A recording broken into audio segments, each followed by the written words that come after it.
We are turning the clocks back on the 2nd of November. It's going to be darker sooner, and people are going to have to be adjusting to periods of darkness that can affect your mood. Let's bring in an expert here to talk about seasonal affective disorder, which is also called SAD. Dr. Supria Gill joins us now from Kaiser Permanente. Doctor, glad you're here. So explain seasonal affective disorder, and is it something that really hits people when we turn the clocks back?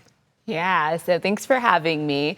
Seasonal affective disorder is actually a subtype of depression, and we do see an increase in this diagnosis around the fall to winter time, where we are seeing less sunlight, shorter days, and just more kind of less opportunity to be in that sunlight with vitamin D. How common is it? Do people may have it and not realize they have it? They're just like, man, it's just the cold weather blues or something. I'm glad you asked that question, because it is pretty common to feel sluggish or lethargic with the shorter days, less exposure to that sunlight.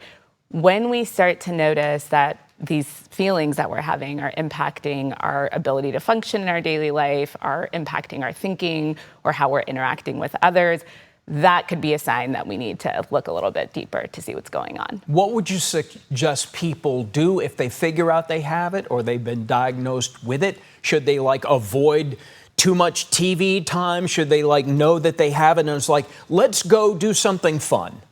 Yeah, if you are experiencing these symptoms and they aren't so severe, so there's a propensity for self-management, I would really recommend making sure for sleep behaviors, for example, that we are keeping a consistent sleep schedule and that we're minimizing screen time before bed. So we know that with seasonal affective disorder, melatonin, which is a hormone that helps to regulate our sleep, is implicated. When we are doing things like being on our screens before bedtime, we're actually impacting melatonin furthermore.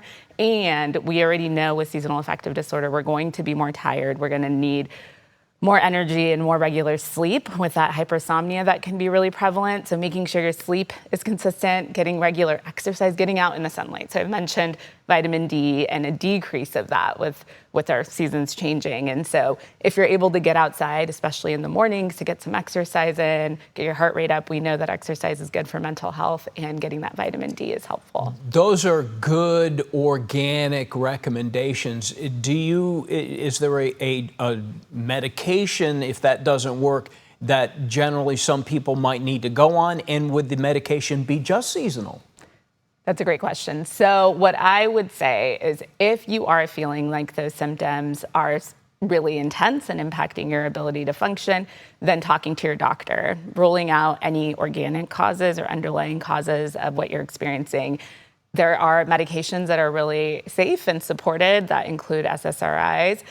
Light therapy is another possible option that could be indicated, and cognitive behavioral therapy can be really effective in treating SAD. Those suggestions we just had up on the screen, those are all great suggestions, even if you don't have seasonal affective disorder, right? Don't drink caffeine before bed and try to be more engaged and whatnot, right? Wouldn't you say? I would say, and I think just in terms of our mental health and well-being, ensuring that we are doing those things, avoiding caffeine, avoiding alcohol at night, optimizing and prioritizing our sleep, staying connected socially. We know that there is more withdrawal with seasonal affective disorder or with depression.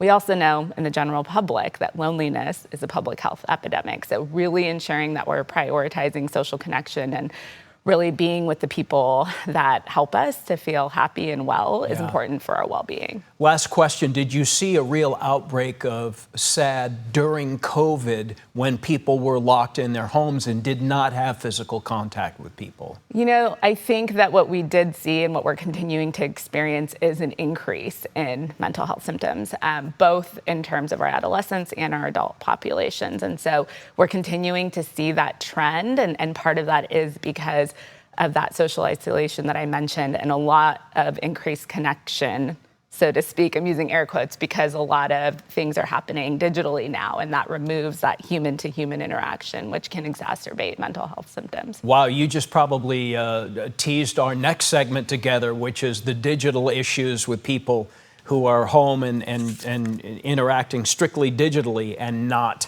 human-to-human contact. So next time, Dr. Supria Gill, thank you for joining us here today. Thank you. Appreciate it.